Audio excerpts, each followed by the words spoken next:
ब्रह्मा शांति सभी का स्वागत है एपिसोड नंबर 475 में। तो कैसे हैं सब बेहद की आत्माएं, श्रेष्ठ आत्माएं, जागृत आत्माएं। आशा रखता हूँ सब बढ़िया होंगे, मस्त होंगे, व्यस्त होंगे। सभी का स्वागत है दादाजी के, बापूजी के यूट्यूब चैनल पे। तो आइए शुरू करते हैं आज का बढ़िया दिन।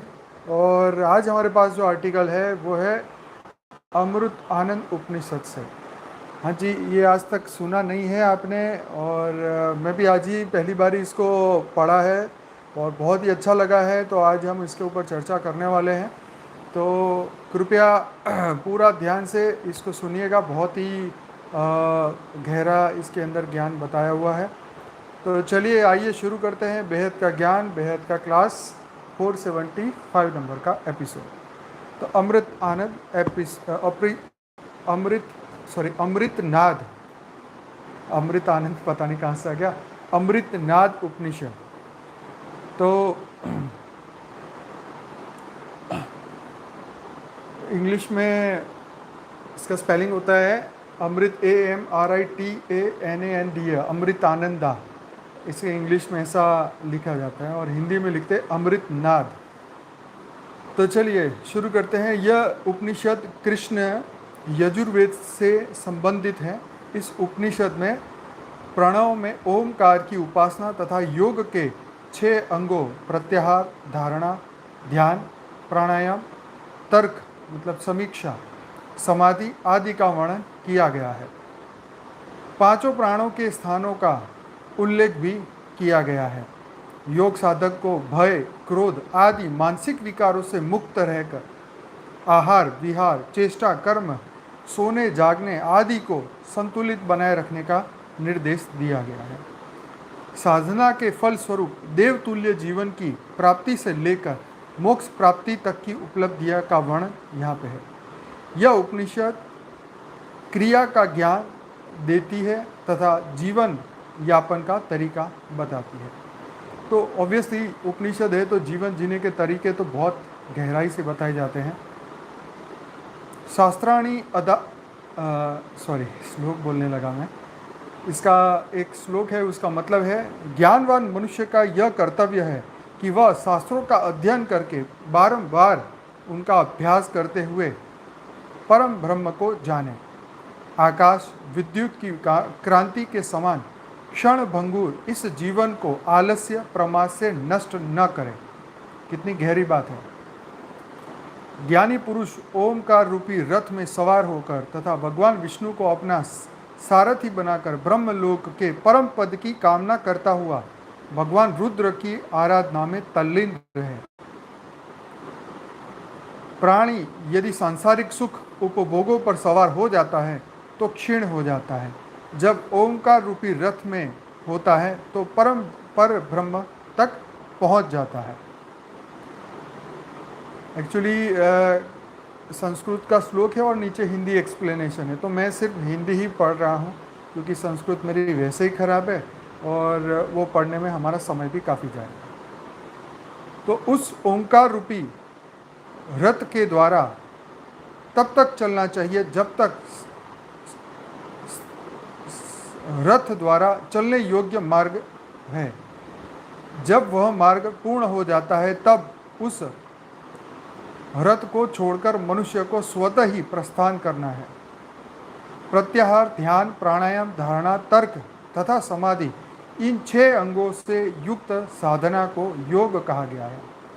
प्रत्याहार, ध्यान, प्राणायाम, धारणा, तर्क, समाधि, इन 6 अंगों से युक्त साधनों को योग कहा गया है। शब्द, स्पर्श, रस, रूप, गंध, इन 5 विषयों तथा इनको ग्रहण करने वाली समस्त इंद्रियों एवं अति चंचल मन, इन सब को अपनी आत्मा की किरणों के रूप में देखें। देखो बहुत मस्त बात है।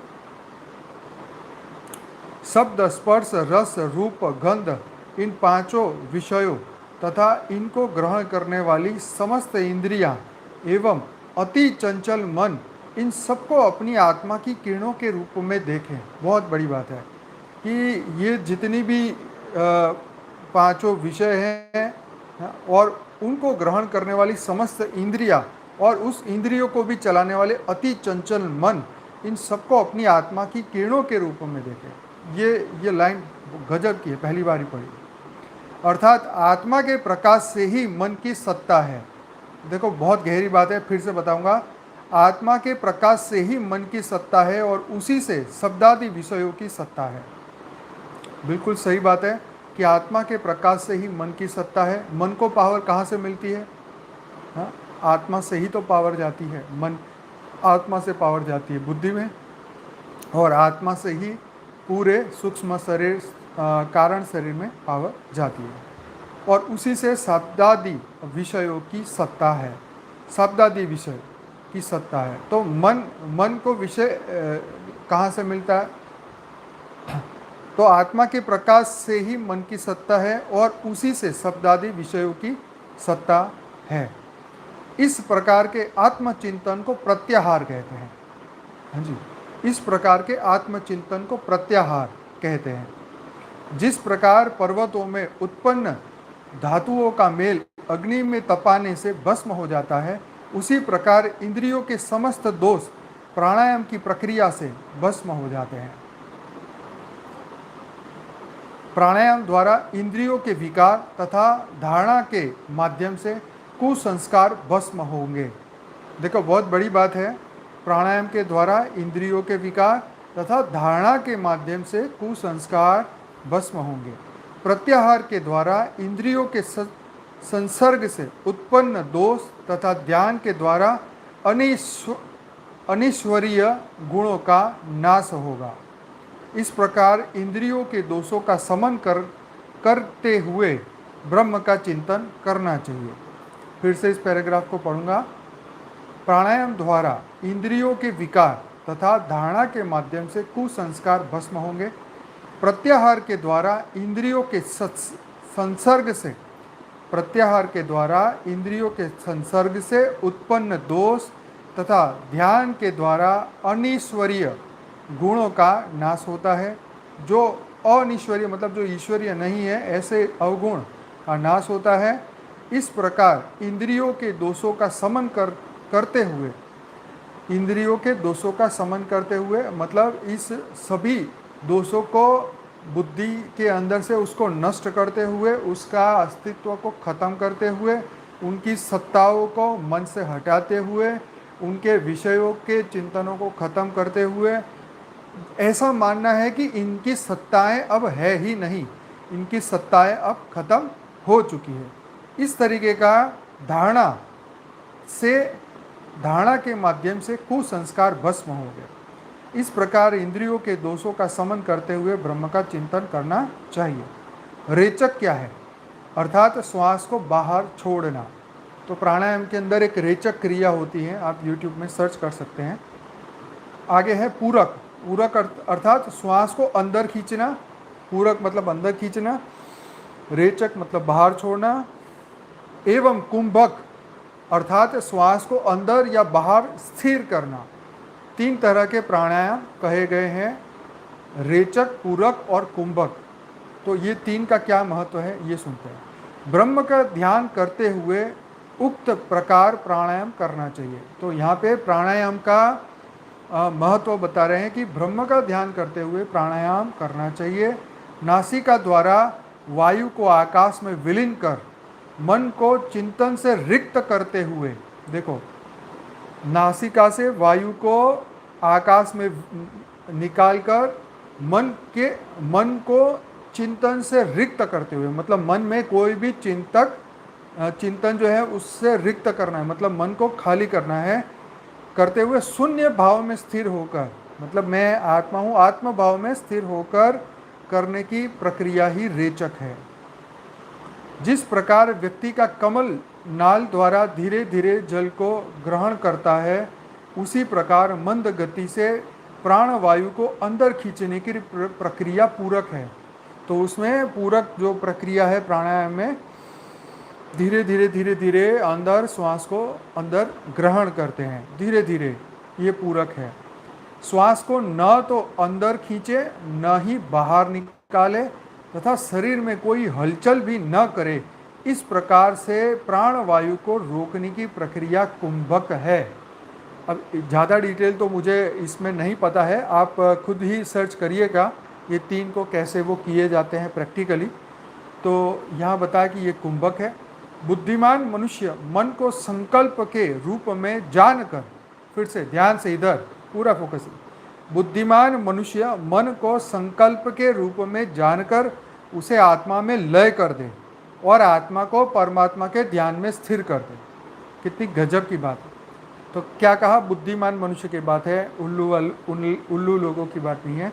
बुद्धिमान मनुष्य मन को संकल्प के रूप में जानकर, ठीक है, मतलब मन को संकल्प के रूप में जानकर, मतलब हमें ये सोचना है कि अब जब हम संकल्प करते हैं कि मन मेरा मेरे कंट्रोल में है, मन मेरा मेरे मुट्ठी में है, तो मन को हमने एक संकल्प मात्र से कंट्रोल में किया और उसके बाद आत्मा में लय कर दे, उस संकल्प को आत्मा में लय कर दे, मतलब आत्मा पर ही फोकस करे, फिर मन का अस्तित्व खत्म। ठीक है, संकल्प ने अपना काम कर लिया, मन को चुप करा दिया और फिर वही शक्ति को हमने आत्मा में देखना शुरू कर दिया और आत्मा को परमात्मा के ध्यान में स्थिर कर दे। तो हमारा पूरा फोकस जो है परमात्मा में, हम उसमें ध्यान लगाएंगे, अपने संकल्प रूपी शरीर से हम उन्हीं को देखेंगे और धीरे धीरे उनके अंदर मर्ज हो जाएंगे। इस प्रकार की क्रिया है धारणा। आगमस्य, अच्छा सॉरी वो संस्कृत आ गया, शास्त्रों के विपरीत न जाने वाले विचार को तर्क कहा गया है। अच्छा, हम बहुत बार तर्क शब्द को यूज करते हैं, तर्क को हम लॉजिक बोलते हैं, लेकिन तर्क की यहाँ पे डेफिनेशन दी है, शास्त्रों के विपरीत न जाने वाले विचारों को तर्क कहा गया है। कहता है ना, परमात्मा को तर्क सहायक होता है परमात्मा को जानने के लिए। तो तर्क सहायक होता है मतलब शास्त्रों के विपरीत न जाने वाले विचारों को तर्क कहा गया है। तो शास्त्र से विपरीत नहीं जाना है और उस तर्क के माध्यम से आप परमात्मा को जान सकते हैं। ब्रह्म को प्राप्त करना श्रेष्ठ मानकर अविचलित अवस्था प्राप्त करने को समाधि कहा जाता है। क्या? ब्रह्म को प्राप्त करना श्रेष्ठ मानकर अविचलित अवस्था प्राप्त करने को समाधि कहा जाता है। अब आगे है, भौतिक पदार्थ वरुण मतलब चुनना चुनाव योग्य नहीं है, बल्कि ब्रह्म ही वर्ण योग्य है। यह तर्क अंतःकरण में बैठते ही प्राणों को ब्रह्म में समाहित कर देता है, वही समाधि है। क्या कि हम कहते हैं ना कि दुनिया, ये पृथ्वी, ये जगत जो है ये नाशवान है, ये खत्म होने वाला है, ये परिवर्तनशील संसार है। तो यहाँ बताया कि भौतिक पदार्थ, हाँ, वर्ण मतलब चुनाव योग्य नहीं है, बल्कि ब्रह्म की वर्ण योग्य है। मतलब चुनना ही है तो संसार को ना चुनो, ब्रह्म को चुनो। यह तर्क अंतःकरण में बैठते ही, कौन सा तर्क? ये तर्क कि दुनिया, ये जगत नाशवान है और ब्रह्म ही सत्य है। तो ब्रह्म की सत्ता को स्वीकार करना कि एक ही सत्ता है, वही आखिरी सत्ता है, वर्ण योग्य, पसंद करने योग्य सिर्फ वही है। यह तर्क अंतःकरण में बैठते ही प्राणों को ब्रह्म में समाहित कर देता है। तो ये तर्क को जैसे हम स्वीकार करते हैं तो हमारे जो प्राण हैं वो ब्रह्म में समाहित हो जाते हैं, वही समाधि है। यस, जगत मिथ्या, बिल्कुल सही। तो जगत मिथ्या और ब्रह्म सत्य, ये बात। भूमि पर दूर्वा का आसन लगाकर स्वच्छ समतल करके तथा सभी दोषों से रहित करके मन को भटकने से रोक कर रथमंडल ओंकार का जप करें। तत्पश्चात नासिका के एक छिद्र को एक उंगली से बंद करके दूसरे खुले छिद्र से प्राण वायु को अंदर खींचे, फिर दोनों नासापुटों को बंद करके उस प्राण वायु को धारण करें। ठीक है, वो श्वास लेने की बताई कि एक छीन को बंद करके, उंगली से बंद करके दूसरे से प्राण को अंदर खींचे और जब वो आ जाए, प्राण अंदर आ जाए, श्वास भर जाए, तो दोनों को बंद करके, दोनों नासापुटों को बंद करके उस प्राण वायु को धारण करे। उस समय अग्नि स्वरूप शब्द ओमकार का ही चिंतन करें। ठीक है, यह शब्द रूप एकाक्षर प्रणव ओम ही ब्रह्म है, इसी ओमकार का ध्यान करते हुए रेचक क्रिया करें। फिर ओमकार का ध्यान करते हुए रेचक मतलब बाहर निकालना, धीरे धीरे धीरे धीरे श्वास को बाहर निकालें, नाक बंद करके, वो ऐसे नाक बंद करके थोड़ी देर के बाद रेचक करके उस हवा को धीरे धीरे धीरे धीरे बहुत धीरे धीरे धीरे बाहर निकालना है, अर्थात प्राण वायु का निष्कासन करें। इस प्रकार से कई बार इस ओमकार रूपी दिव्य मंत्र से प्राणायाम की क्रिया द्वारा अपने चित्त के विकारों को दूर करें। देखो यहाँ पे कितनी अच्छी बात बताई कि चित्त के विकार को दूर करने के लिए ये प्राणायाम की प्रक्रिया को आप करिए। हृदय का द्वार ही वायु का द्वार है, इससे ही प्राण सुषुम्ना के मार्ग में प्रवेश करता है। इससे ही प्राण सुषुम्ना के मार्ग में प्रवेश करता है। इसके ऊपर ब्रह्मरंध्र है जो मोक्ष का द्वार है। योगी इसे सूर्य मंडल के रूप में जानते हैं। इसी का भेदन करके प्राण का परित्याग करने से मुक्ति प्राप्त होती है। भय, क्रोध, आलस्य, अधिक शयन, अधिक जागरण, अधिक भोजन अथवा बिल्कुल निराहार रहना आदि सभी योगी के लिए वर्जित है। मतलब योगी को भय नहीं होना चाहिए, क्रोध नहीं करना, आलस्य नहीं करना, ज़्यादा सोना नहीं, ज़्यादा जागरण नहीं करना, अधिक खाना नहीं खाना, बिल्कुल भूखे नहीं रहना। तो हाँ, ये सभी योगी के लिए वर्जित है। गीता में भी कृष्ण ने बोला ना कि नहीं खाने वाले या ज़्यादा खाने वाले मुझे प्राप्त नहीं कर सकते। तो इस प्रकार नियम पूर्वक जो साधक नियमित अभ्यास करता है उसे 3 माह में ही स्वमेव ज्ञान की प्राप्ति हो जाती है। इसमें कोई भी संशय नहीं है। यह साधक नित्य अभ्यास करता हुआ 4 माह में देव दर्शन की सामर्थ्य प्राप्त कर लेता है। तो इसका नित्य अभ्यास करने से 4 महीने में ही देव के दर्शन हो जाते हैं, ऐसा लिखा है। 5 माह में देवताओं के समान शक्ति सामर्थ्य से युक्त हो जाते हैं तथा 6 माह में अपनी इच्छा अनुसार कैवल्य मतलब मोक्ष को प्राप्त करने में समर्थ हो जाते हैं। इसमें कोई भी संशय नहीं है। आदि प्राण का निवास हृदय क्षेत्र में है। अपान वायु का निवास गुद्दा स्थान में है। समान वायु का निवास नाभि प्रदेश में है एवं उदान वायु का निवास कंठ प्रदेश में है। यहाँ पर व्यान वायु समस्त अंगों में व्याप्त रहता है। क्या बात है। तो ये 4 वायु जो बताए हैं हमारे शरीर में अलग अलग जगह में रहते हैं। प्राण का निवास हृदय में, अपान रहता है गुद्दा में, समान वायु रहता है नाभि में, उदान वायु कंठ में और व्यान वायु जो है समस्त अंगों में रहता है। जिस साधक का प्राण इस मंडल मतलब पंच तत्व का बना शरीर वायु के उपरोक्त विभिन्न स्थान एवं हृदय प्रदेश को भेद कर मूर्ध अर्थात मस्तिष्क के क्षेत्र में प्रवेश कर जाता है, वह साधक अपना शरीर कहीं भी परित्याग करे पुनः जन्म नहीं लेता, अर्थात जन्म मरण के चक्र से मुक्त हो जाता है। कौन सा साधक? जिस साधक का प्राण इस मंडल मतलब पंच तत्व का बना शरीर वायु से उपरोक्त स्थान एवं हृदय प्रदेश।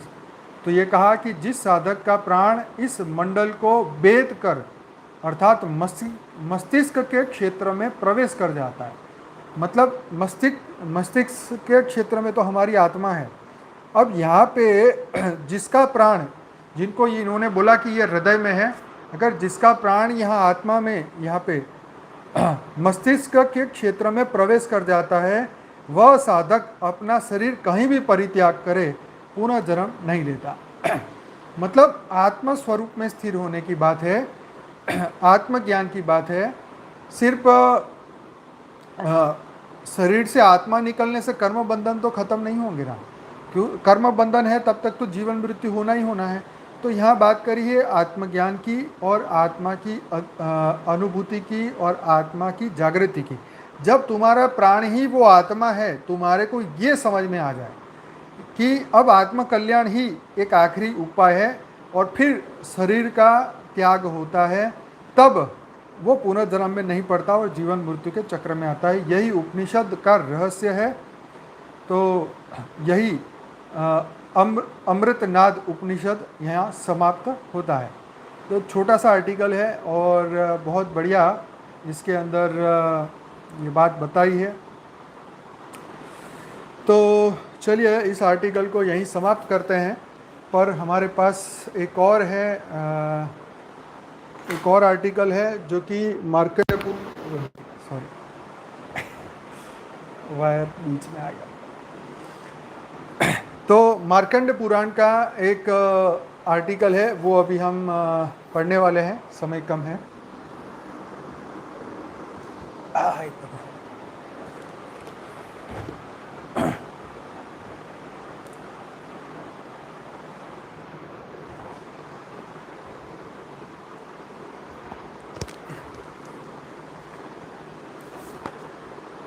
तो आज मार्कंड पुराण में से एक बढ़िया सी स्टोरी आज हम डिस्कस करने वाले हैं। इस स्टोरी के अंदर ऐसा है कि ये कल तक चलेगा क्योंकि ये 10 मिनट में ख़त्म होने वाला नहीं है। तो सुकुर्स मुनि के पुत्रों के पक्षी की योनि में जन्म लेने का कारण।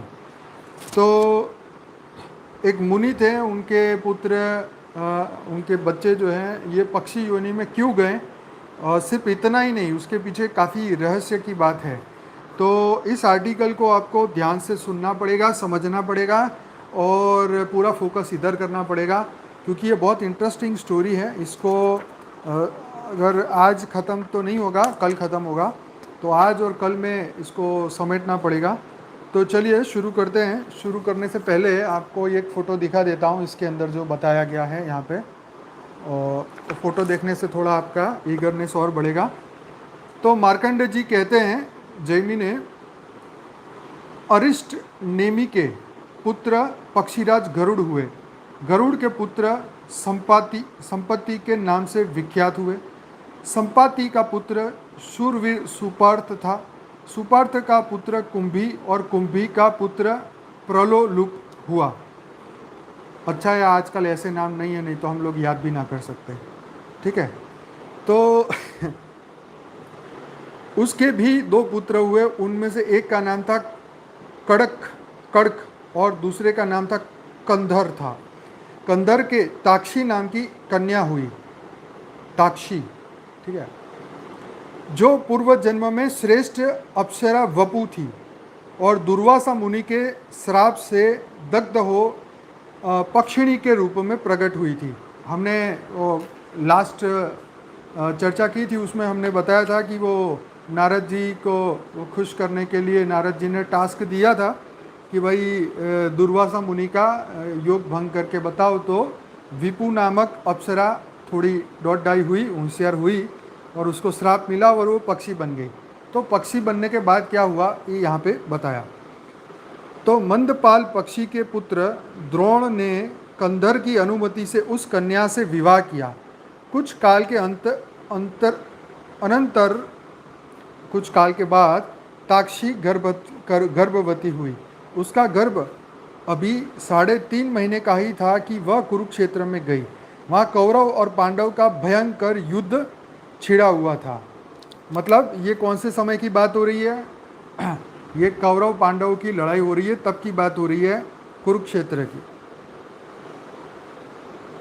भवित व्यतांश व पक्षिणी व उस युद्ध क्षेत्र में प्रवेश कर गई। वहाँ उसने देखा भागदत्त और अर्जुन में युद्ध हो रहा था। सारा आकाश टिड्डियों की भांति बाणों से खचाखच भरा हुआ था। इतने में ही अर्जुन ने धनुष से छूटा हुआ एक बाण बड़े वेग से उसके समीप आया और उसके पेट में लग गया। पेट फट जाने से चंद्रमा के समान श्वेत रंग वाले 4 अंडे पृथ्वी पर गिरे, किंतु उसकी आयु शेष थी, अतः वे फूट ना सके, बल्कि पृथ्वी पर ऐसे गिरे मानो रुई के ढेर पर पड़े हो। उन अंडों के गिरते ही भग भग भगदत्त के सुप्रतीक नामक गजराज की पीठ से एक बहुत बड़ा घंटा भी टूटकर गिरा, जिसका बंधन बाणों से आघात से कट गया था। यद्यपि वह अंडों के साथ ही गिरा था, तथापि उन्हें चारों ओर से ढकता हुआ गिरा और धरती पे थोड़ा थोड़ा धंस भी गया। मतलब वो पक्षी को जब तीर लगा तो वो मरते मरते उसने अंडे दिए, और हाथी पे जो घंटी लगी है वो अंडों पे ऐसे गिरा कि उसको ढक दिया, तो अंडे बच गए। हाँ, युद्ध समाप्त होने पर घंटे के नीचे अंडे पड़े थे। ऐसा लगेगा जैसे पिक्चर की स्टोरी हो, ध्यान से सुनो। युद्ध समाप्त होने पर जहाँ घंटे के नीचे अंडे पड़े थे, उस स्थान पर समिक नाम के एक संयमी महात्मा गए। उन्होंने वहाँ चिड़ियों के बच्चे की आवाज़ सुनी। यद्यपि उन सबको परम विज्ञान प्राप्त था, तथापि नीरे बच्चे होने के कारण अभी वे स्पष्ट वाक्य नहीं बोल सकते थे। उन बच्चों की आवाज़ से शिष्यों सहित महर्षि समिक को बड़ा विस्मय हुआ। उन्होंने घंटे को उखाड़कर उसके भीतर पड़े हुए उन माता पिता और पंख से रहित पक्षी शावकों को देखा। उन्हें इस प्रकार भूमि पर पड़ा देख महामुनि शमिक आश्चर्य में डूब गए और अपने साथ आए हुए द्विजों से बोले, देवासुर संग्राम में जब दैत्यों की सेना देवताओं से पीड़ित होकर भागने लगी, तब उसकी ओर देखकर स्वयं विप्रवर शुक्राचार्य ने यह ठीक ही कहा था। ओ कायरो, क्यों पीठ दिखाकर जा रहे हो? न जाओ, लौट आओ। अरे, शौर्य और सुयस का परित्याग करके ऐसे किस स्थान में जाओगे जहाँ तुम्हारी मृत्यु ना होगी? कोई भागे या युद्ध करे, वह तब तक जीवित रह सकता है जब तक के लिए पहले विधाता ने उसकी आयु निश्चित कर दी है। विधाता के इच्छा अनुसार जब तक जीव की आयु पूर्ण नहीं हो जाती, तब तक उसे कोई मार नहीं सकता। तो इनका कहना महर्षि का ये है कि हर जीव की एक आयु तय कर दी गई है, उससे पहले उसको कोई मार नहीं सकता। ये उस ज़माने में ये बात बताई जाती थी। कोई अपने घर में मरते हैं, कोई भागते हुए प्राण त्यागते हैं, कुछ लोग अन्न खाते, कोई पानी पीते, काल के गाल में चले जाते हैं। इसी प्रकार कुछ लोग ऐसे हैं जो भोग विलास का आनंद ले रहे हैं, इच्छा अनुसार वाहनों पर विचरते हैं, शरीर से निरोग हैं, तथा अस्त्र शस्त्रों के जिनका शरीर कभी घायल नहीं हुआ, वे भी यमराज के वश में हो जाते हैं। कुछ लोग निरंतर तपस्या में ही लगे रहते हैं, किंतु उन्हें भी यमराज के दूत उठा ले गए। निरंतर योगाभ्यास में प्रवृत्त रहने वाले लोग भी शरीर से अमर न हो सके। ये बहुत गजब की बात है। देखो, मृत्यु लोक का एक नियम है जो यहाँ समझने वाली बात है। क्या लिखा है? निरंतर योगाभ्यास में प्रवृत्त रहने वाले लोग भी शरीर से अमर ना हो सके। पहले की बात है, वज्रपाणी इंद्र ने एक बार संबरासुर के ऊपर अपने वज्र का प्रहार किया था। उस वज्र ने उसकी छाती में चोट पहुंचाई तथा वह असुर मर न सका, परंतु काल आने पर उन्हीं इंद्र ने उसे वज्र से जब जब दानवों को मारा, वे तत्काल मृत्यु को प्राप्त हो गए। यह समझकर तुम्हें भय नहीं करना चाहिए। मतलब ये जो बता रहे हैं, ये इसलिए नहीं बता रहे कि तुम्हें इससे डर जाना चाहिए। तुम सब लोग लौट आओ। इनके इस प्रकार समझने पर वे दैत्य मृत्यु का भय त्याग कर रणभूमि में लौट आए। शुक्राचार्य की कही हुई उपयुक्त बातों को इन श्रेष्ठ पक्षियों ने सत्य कर दिखाया। मतलब ये पक्षी बच गए, तो इसके पीछे शुक्राचार्य की एक स्टोरी सुना दी वो महाराज ने। ठीक है जी। क्योंकि इस अलौकिक युद्ध में पड़कर भी इनकी मृत्यु नहीं हुई। देखो, लौकिक नहीं, अलौकिक युद्ध शब्द देखो कितने चुन चुन के यूज किए हैं। ब्राह्मणों, भला सोचो तो सही, कहाँ अंडे का गिरना, कहाँ उसके साथ घंटे का भी टूट पड़ना, और कहाँ मांस, मज्जा तथा रक्त से भरी हुई भूमि का बिछौना बन जाना, ये सभी बातें अद्भुत है, विप्रज्ञ, जैसे फिल्म की स्टोरी होती, बिल्कुल ऐसे ही। ये कोई सामान्य पक्षी नहीं है। संसार में देव का अनुकूल होना महान सौभाग्य का सूचक होता है। मतलब यहाँ पे बताया कि संसार में देव का अनुकूल होना महान सौभाग्य का सूचक होता है। देव का अनुकूल मतलब देवताओं के अनुकूल होना। देवता जब तुम्हारे पे प्रसन्न होते हैं तो महान सौभाग्य की बात ये बता रहे। ये कहकर समीक मुनि ने उन बच्चों को भली भांति देखा और फिर अपने शिष्यों के इस प्रकार कहा, अब तुम लोग इन पक्षी शावकों को लेकर आश्रम में लौट चलो और ऐसे स्थान पर रखो जहाँ इन्हें बिल्ली, चूहे, बाज अथवा नेवले आदि से कोई भय ना हो। ब्राह्मणों, यद्यपि यह ठीक है कि किसी की रक्षा के लिए अधिक प्रयत्न करने की आवश्यकता नहीं है, क्योंकि संपूर्ण जीव अपने कर्मों से ही मारे जाते हैं और कर्मों से ही उनकी रक्षा होती है। देखो यहाँ कितनी बढ़िया बात कही। एक तरफ उन्होंने कहा कि विधाता की इच्छा के अनुसार जीव की आयु पूर्ण नहीं होती, तब तक वो जीवित रहते हैं, और एक तरफ ये कह रहे हैं कि संपूर्ण जीव अपने कर्म से मारे जाते हैं और कर्मों से उनकी रक्षा होती है। ठीक उसी प्रकार जैसे इस समय ये पक्षी शावक इस युद्ध भूमि में बच गए हैं, तथापि सब मनुष्यों को सभी कार्यों के लिए प्रयत्न अवश्य करना चाहिए, क्योंकि जो पुरुषार्थ करता है वह असफल होने पर भी सत्पुरुषों की निंदा का पात्र नहीं होता। कृष्ण ने भी अर्जुन को यही बोला था कि भाई युद्ध कर, प्रयत्न कर, चाहे जो कुछ हो जाए पर प्रयत्न जरूर कर। ये स्टोरी पढ़ने का तात्पर्य मतलब इसका मतलब यही है कि इसके अंदर ऐसी ऐसी पंच लाइनें हैं, ऐसी ऐसी बातें निकल के आती है जो हमारे ज्ञान को प्रूव करती है, और उस वक्त भी इसको डिस्कस किया जाता था और आज भी हम लोग डिस्कस करते हैं। तो ये गजब की बातें हैं। हाँ, तो मुनिवर समीक के इस प्रकार कहने पर मुनि कुमार उन पक्षियों को लेकर अपने आश्रम में चले गए, जहाँ भांति भांति के वृक्षों की शाखाओं पर बैठे हुए भंवरे फलों का रस ले रहे थे, और अनेक तपस्वियों के रहने से ही जहाँ की रमणीयता बहुत बढ़ गई थी। विप्रवर जैमिनी मुनिश्रेष्ठ, समीक प्रतिदिन अन्न और जल देकर तथा सब प्रकार से रक्षा की व्यवस्था करके उन बच्चों का पालन पोषण करने लगे। अब टर्निंग पॉइंट आ रहा है कि अब बच्चे वो आश्रम में बड़े होने लगे, उनकी सेवा होने लगी, खातिरदारी होने लगी। एक ही महीना बीतने पर वे पक्षियों के बच्चे आकाश में इतने ऊंचे उड़ गए जितने पर सूर्य के रथ के आने जाने का मार्ग था। देखो क्या, जितने पर सूर्य के रथ के आने जाने का मार्ग था, इसका मतलब सूर्य का रथ पहले आता जाता था। अभी हमको लगता है सूर्य स्थिर है। बापूजी ने पहले कहा ना कि पहले सूर्य जो है वो पृथ्वी की प्रदक्षिणा करता था। तो यहाँ पर यह लिखा हुआ मिलता है हमें कि सूर्य के रथ के आने जाने का मार्ग था, वहाँ तक ये बच्चे उड़ के पहुँच गए। ठीक है। उस समय आश्रमवासी मुनि कुमार कौतूहल भरी चंचल नेत्रों से उन्हें देख रहे थे। उन पक्षी शावकों ने नगर समृद्ध और बड़ी बड़ी नदियां सहित पृथ्वी को वहां से रथ के पहियों के बराबर देखा और फिर आश्रम पर लौट आए।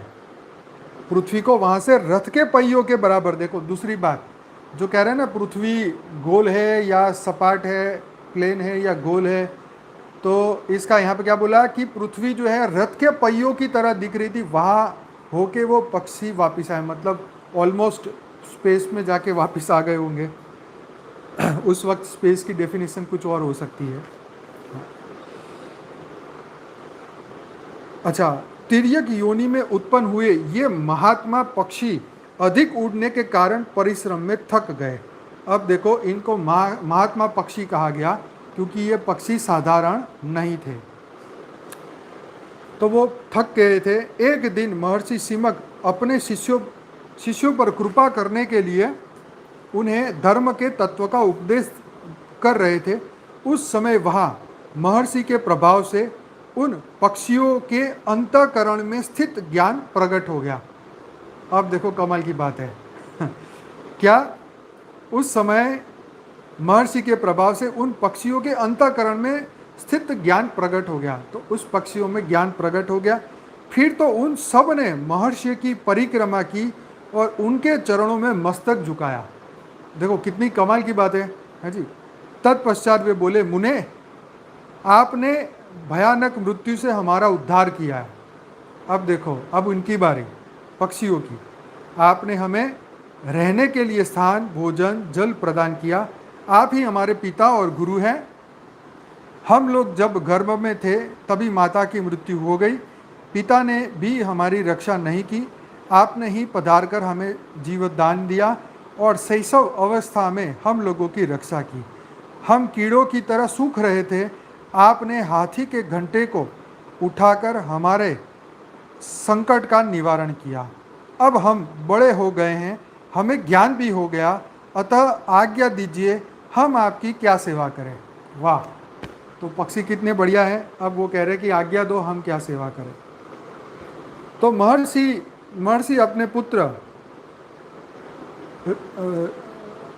श्रुगदी ऋषि तथा समस्त शिष्यों के घिरे हुए बैठे थे। उन्होंने जब उन पक्षी सावों की यह शुद्ध संस्कृतमयी स्पष्ट वाणी सुनी, तो पक्षी भी क्या बोल रहे थे, संस्कृत की भाषा सुन रहे थे। तो संस्कृत की भाषा बोल रहे थे। तो उन पक्षी शावकों की यह शुद्ध संस्कृतमयी स्पष्ट वाणी सुनी, तब उन्हें बड़ा कौतूहल हुआ। तो उनके चेलों को बड़ा कौतूहल हुआ, इनके शरीर में रोमांच हो गया। भाई एक तो वंडर तो होना ही है ना कि कोई पक्षी संस्कृत बोलने लगे। जैसे वो हमने सुना था ना कि भैंस जो है वो कौन से साधु ने भैंस में गीता सुनाई थी, ऐसा कुछ था। तो यहाँ ऐसा ही कुछ हुआ, उनके शरीर में रोमांच हो गया। उन्होंने पूछा, बच्चों तुम लोग ठीक ठीक बताओ, तुम्हें किस कारण से ऐसी वाणी प्राप्त हुई है? पक्षियों का रूप और मनुष्य सी वाणी प्राप्त होने का रहस्य क्या है? भाई तुम तो पक्षी हो, मनुष्य की तरह कैसे बोलने लगे? अब इंपॉर्टेंट बात आई। पक्षी बोले, मुनिवर, प्राचीन काल में विपुल स्वान नामक एक श्रेष्ठ मुनि रहते थे, जिनके 2 पुत्र थे, सुकुश और तुम्बुर। संत ज्ञानेश्वर, सही बोले आप। सुकुर्स अपने चित्त को वश में रखने वाले महात्मा थे। देखो कितनी बड़ी बात है, चित्त को अपने वश में रखने वाले महात्मा थे। तो आज ये बहुत बड़ा टास्क है कि हम सबको अपने चित्त को अपने कंट्रोल में रखना चाहिए। तो उन्हीं से वह 4 पुत्रों का जन्म हुआ। हम सब लोग विनय, सदाचार एवं भक्तिवश सदा विनीत भाव से रहते थे। पिताजी सदा तपस्या में संलग्न रहते थे। मतलब ये बता रहे कि हम उनके उस ऋषि के 4 पुत्र थे। अभी जो ये पक्षी है वो पहले ऋषि के पुत्र थे। अब देखो क्या क्या होता है आगे। पिताजी सदा तपस्या में रहते थे। उस समय उन्हें जब किसी की वस्तु की अभिलाषा होती, हम उसे उनकी सेवा में ले आते। एक दिन की बात है, देवराज इंद्र पक्षी का रूप धारण करके वहां पे आए। अब देखो देवराज इंद्र को चैन तो है नहीं, तो सबकी परीक्षा लेते फिरते हैं। और देखो क्या क्या होता है आगे। तो देवराज इंद्र पक्षी का रूप धारण करते आए। उनका शरीर बहुत ही बड़ा था, पंख टूट गए थे, बुढ़ापे ने उन पर अधिकार जमा लिया था। उनकी आंखें कुछ कुछ लाल हो रही थी और सारा शरीर शिथिल जान पड़ता था। वे सत्य, सोच और क्षमा का पालन करने वाले अत्यंत उदार चित्त महात्मा मुनि श्रेष्ठ सुकुर्स की परीक्षा लेने आए थे। मतलब जो ये 4 बच्चे थे, उनके पिता की परीक्षा लेने के लिए इंद्र वहाँ पे आए थे। उनका आगमन ही हमारे लिए श्राप का कारण बन गया। तो देखो यहाँ पे फोटो बनाई हुई है, फोटो देखो ये। हाँ, ये फोटो में आपको दिख रहा होगा कि एक पक्षी बैठा हुआ है ऋषि के सामने और पीछे उसके 4 लड़के खड़े हैं। तो इंद्र जो है परीक्षा लेने के लिए वहाँ पहुँच गए। तो पक्षी रूपधारी इंद्र ने कहा, विप्रवर, मुझे बड़ी जोर की भूख सता रही है, मेरी रक्षा कीजिए महाभाग। मैं भोजन की इच्छा से यहाँ आया हूँ, आप मेरे लिए अनुपम सहारा बने। मैं विंध्य पर्वत के शिखर पर रहता था।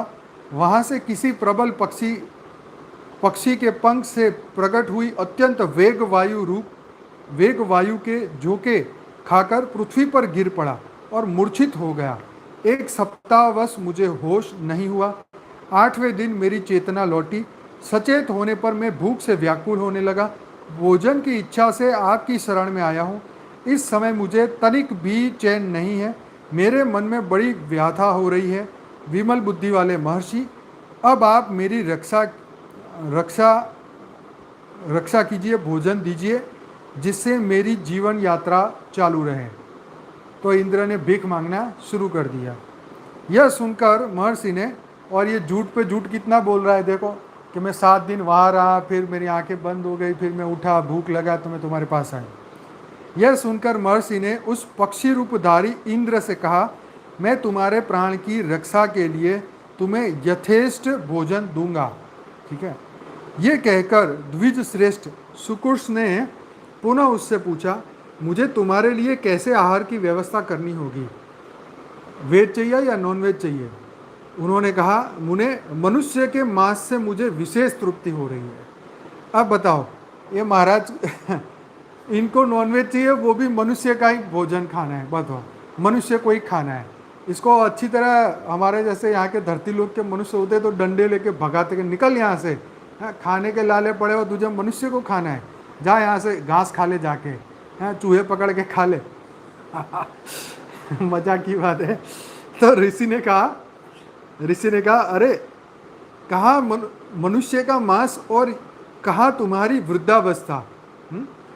जान पड़ता है जीव की दूषित भावनाओं का सर्वथा अंत कभी नहीं होता। अथवा मुझे यह सब कहने की क्या आवश्यकता? जिसे देने की प्रतिज्ञा कर ली गई है उसे सदा देना ही चाहिए। मेरे मन में सदा ऐसा ही भाव रहता है। अब ये शाणा बन के ऋषि को बोल रहा है कि तब तुमने बोल दिया है तो अब जो कह रहा हूँ वो करो। इंद्र से ये कहते हुए अपनी प्रतिज्ञा पूरी करने का निश्चय करके विप्रवर सुकुर्ष ने हम सबको शीघ्र ही बुलाया और हमारे गुणों की बारंबार प्रशंसा करते हुआ कहा, पुत्रों, यदि तुम लोगों के विचार से पिता परम गुरु और पूजनीय है तो निष्कपट भाव से मेरे वचन का पालन करो। ठीक है। उनकी यह बात सुनते ही हम सब लोगों ने बड़े आदर के साथ कहा, पिताजी, आप जो कुछ भी कहेंगे, जिस कार्य के लिए कहेंगे, हमें आज्ञा देंगे, हम हमारे द्वारा पूर्ण किया हुआ ही समझिए। मतलब जो भी आप आज्ञा देंगे वो लगभग अब पूरी ही हो गई, ये आप समझिए। तो ऋषि बोले, यह पक्षी भूख प्यास से पीड़ित होकर मेरी शरण में आया है। तुम लोग शीघ्र ही ऐसा करो जिससे तुम्हारे शरीर के मांस से क्षण भर इसकी तृप्ति और तुम्हारे रक्त से इसकी प्यास बुझ जाए। तो उसने अपने चारों लड़कों को बोला कि भाई तुम अपने शरीर का मांस और अपने शरीर का रक्त इस इंद्र को तुम दे दो। यह सुनकर हमें बड़ी व्यथा हुई। हमारे शरीर में कंपन और मन में भय छा गया। हम सहसा उठे, इसमें तो बड़ा कष्ट है। यह काम हमसे नहीं हो सकता। कोई भी समझदार व्यक्ति दूसरे के शरीर के लिए अपने शरीर का नाश अथवा वध कैसे कर सकता है? अतः हम लोग यहाँ यह काम नहीं करेंगे। हमारी ऐसी बात सुनकर वे मुनि क्रोध से जल उठे और अपनी लाल लाल आंखों से हमें दग्ध करते हुए पुनः इस प्रकार बोले। अब वो क्या बोले वो हम कल इसकी चर्चा करेंगे। ठीक है जी।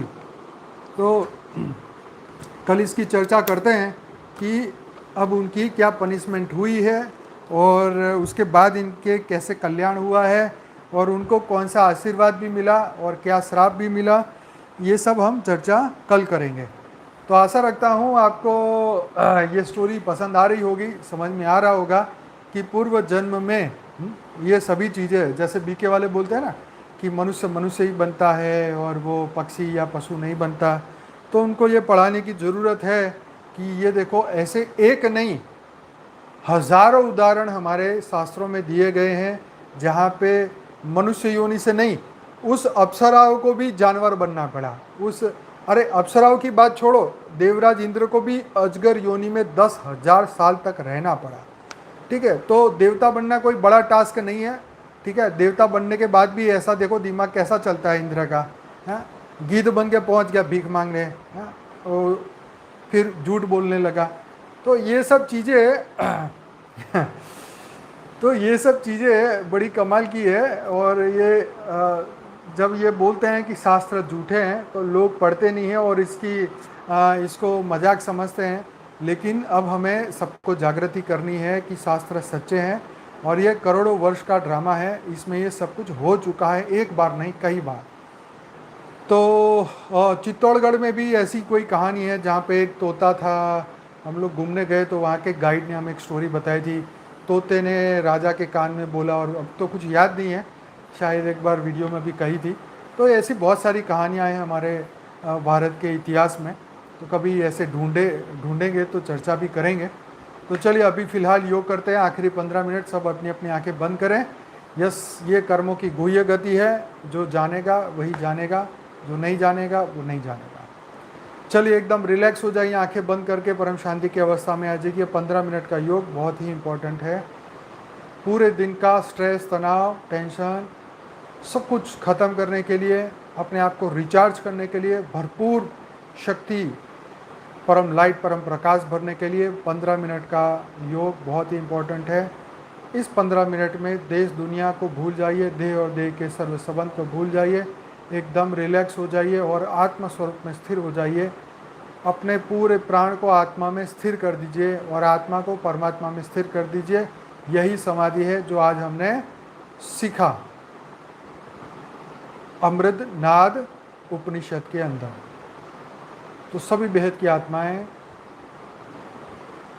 जिन्होंने आज का एपिसोड पहले से नहीं सुना वो पूरा एपिसोड सुने। अमृतनाद उपनिषद के पहले 20 मिनट बहुत ही इम्पोर्टेंट है। अब आत्मा का प्रकाश जागृत करें, क्योंकि आत्मा के प्रकाश से ही मन कंट्रोल में आएगा, चित्त शांत होगा, बुद्धि स्थिर होगी। आत्मा की जागृति होते ही धीरे धीरे सभी विचार खत्म होते जाएंगे।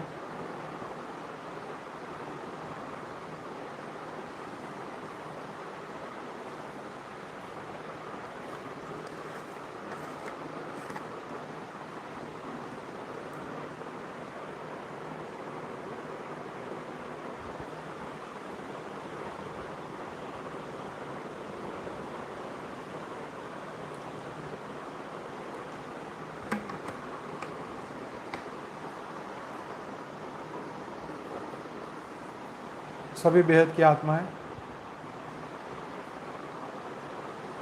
अपने संपूर्ण शरीर को परम प्रकाश, परम लाइट से भरपूर करें। अपने ओरा को परम लाइट, परम प्रकाश से भरपूर करें। बेहद की कला के परम धाम से बेहद के दादाजी छोटूराम बापू जी हम सबको परम प्रकाश दे रहे हैं, परम लाइट दे रहे हैं, अनंत शक्तियाँ दे रहे हैं। उस शक्ति को, उस प्रकाश को सीधे अपने आत्मा में, आत्म स्वरूप में ग्रहण करें।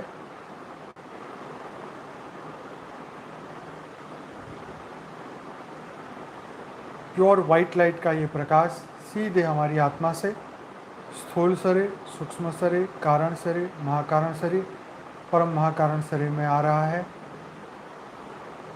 संपूर्ण शरीर रोग और शोक से मुक्त हो रहा है। पूरा घर हमारा लाइट हाउस बन गया है। पूरी पृथ्वी परम लाइट, परम प्रकाश की बन गई है।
पूरी पृथ्वी में परम परम परम शांति के वाइब्रेशन आ चुके हैं।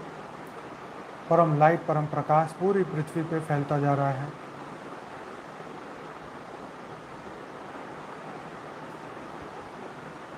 बेहद की कला के परम धाम से अनंत अनंत शक्तियाँ सभी बेहद की आत्मा को मिल रही है।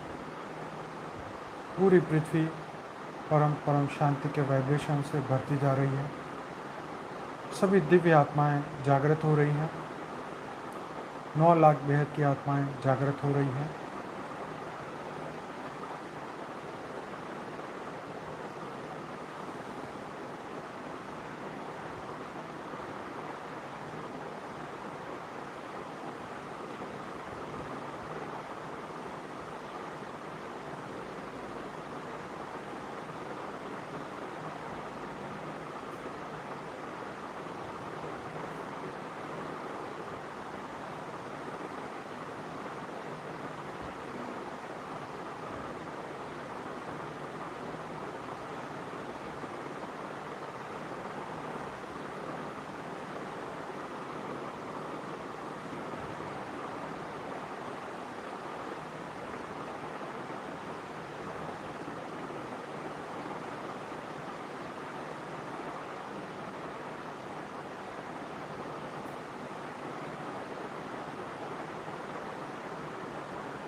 सभी बेहद की आत्माओं का दिल से धन्यवाद, कोटि कोटि धन्यवाद। बेहद की परम महाशांति। मिलते हैं कल रात को 10 बजे। बेहद की परम महाशांति। बहुत बहुत धन्यवाद।